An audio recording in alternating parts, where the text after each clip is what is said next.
The Dayton Area Broadcasters Hall of Fame is pleased to welcome Jim Baldridge to his 2011 class. And now our next nominee, Sean McHenry, will come forward. Might give you an idea of who exactly we're going to call. Say a few words about Jim. Good evening, everyone. Good to see you. Thanks for being here.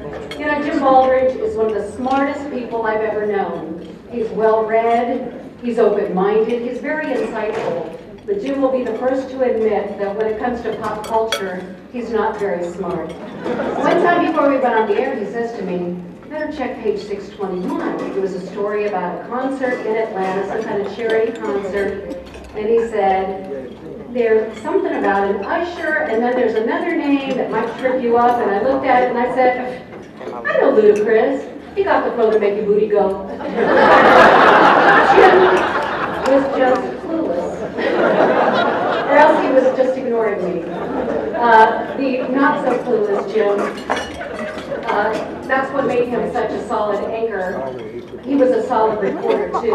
And in the mid-1990s, I want to tell you about Jim. WHIO-TV sent Jim and a crew to Vietnam. And Jim's an Army veteran from the Vietnam era. And they were there to report on the country nearly 20 years after the war ended. And in Ho Chi Minh City, which used to be Saigon, Jim visited the Bin Soup Shop. And as Jim reported, it had been a popular place for American GIs during the war. And at the same time, it had served as a secret headquarters for the Viet Cong, the enemy. And Jim talked to the owner, who is now a national hero. And this is how Jim reported his conversation with Mr. Bin. He enjoys sharing memories of the Viet Cong days when he served soup to Americans while plotting against them. Then Mr. Bin asked me to sign his memory book. I thought of friends I'd lost half a lifetime ago and struggled with my emotions. The best I could manage was, thanks for helping us better understand the war. Because of my emotions, I could not accept a bowl of his famous soup.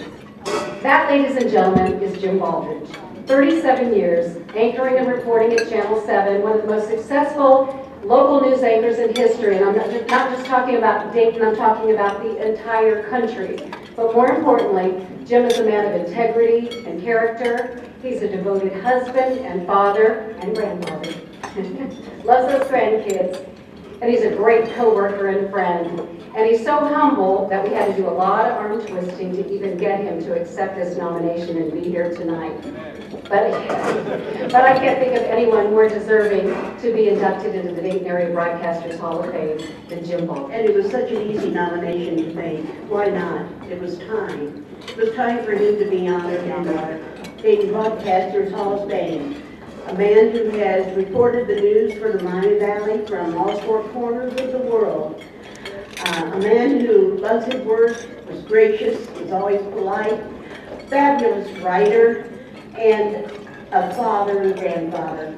And I would like to say, I'd like to present this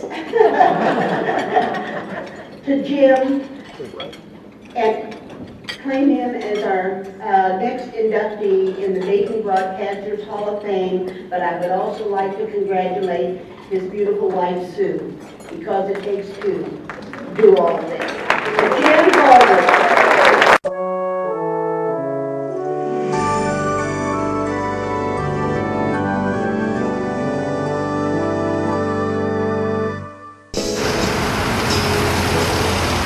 Welcome to Lima, the hometown of Jim Baldridge. Jim moved to Lima as a little boy and grew up here.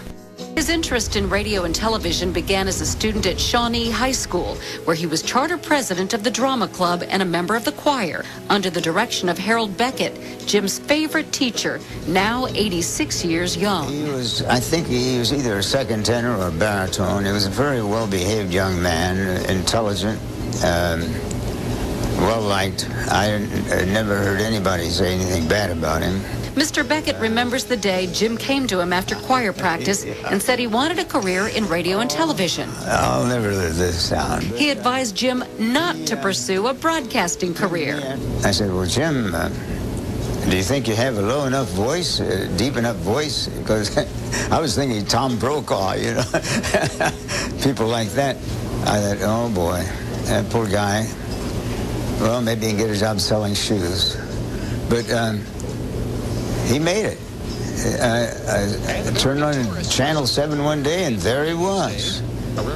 Jim joined WHIO-TV in 1972 as a general assignment reporter, covering everything from the police beat to local government. It was obvious Jim had the right stuff for Channel 7. And it was not long before he began anchoring with Dayton broadcast legend Don Wayne, a man he had grown up watching on TV.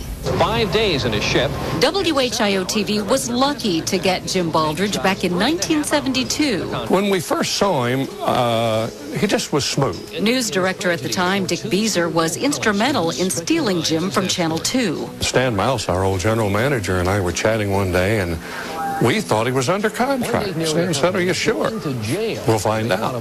We called Jim and talked to him, and as they say in the old cliche, the rest is history. And even in those early years, it was obvious Jim was going to be a shining star at Channel 7. Jim is a good writer. He thinks on his feet very quickly, and he's very innovative. Good evening and welcome to News Center 7. I'm Jim Baldridge. In fact, Beezer says Baldridge was handpicked for a very important spot at Channel 7.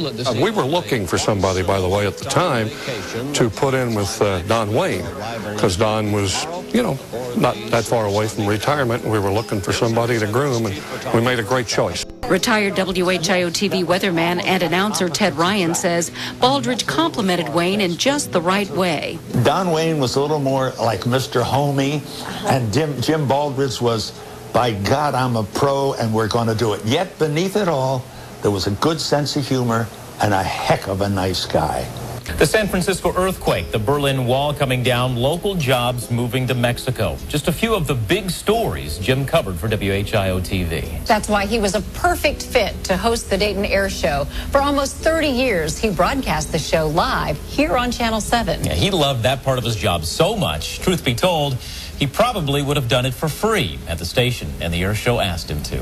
This is Dayton International Airport, where the world's #1 air show of 2003 is about to begin. 4 days of solid excitement. The greatest aviation stars in the world are here. For almost 3 decades, Jim piloted WHIO's coverage. Jim's knowledge of aviation in general was key to the production that we put on, not just for the live show here in Dayton, Ohio, but for the international show. Because Jim always cast himself in the role of asking the question that somebody who's just watching the show would ask.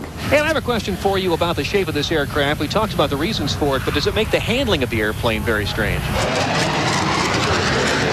It was a perfect tag team. I thoroughly enjoyed working with Jim. Jim Baldridge, it's been a great pleasure and honor to work with you for the last 37 years, and I salute you for your caring, compassion, and your great relationship, and always great to work with you because you always got it right. I wish him all the luck in the world, and may God keep continuing to bless him. He has done a wonderful job. The Dayton Area Broadcasters Hall of Fame is pleased to welcome Jim Baldridge to its 2011 class.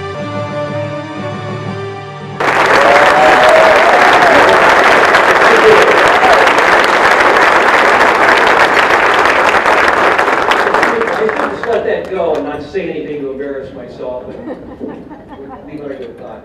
You know, so much of it is really good fortune to be with people like you, to be in a community like this, and really be part of Dayton's tradition, Dayton-Cincinnati tradition of broadcast excellence. There's so much innovation occurred here in the world of broadcasting and in the world of television and radio. I grew up in Lima, as indicated there, and I watched Don Wayne and Ted Ryan on television. I dreamed of working with them someday, and it came true.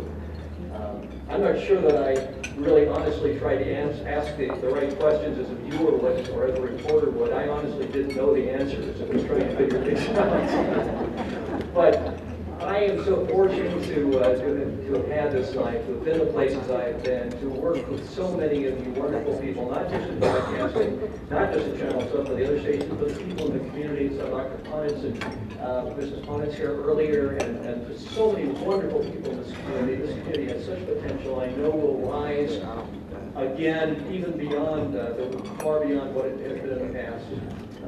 I want to thank my wife, Sue Baldridge. I met her sort of just out of the Army in 1969, met that woman, and we married in 1970, and she has been the reason for about everything I've been able to accomplish. She did the real work of life.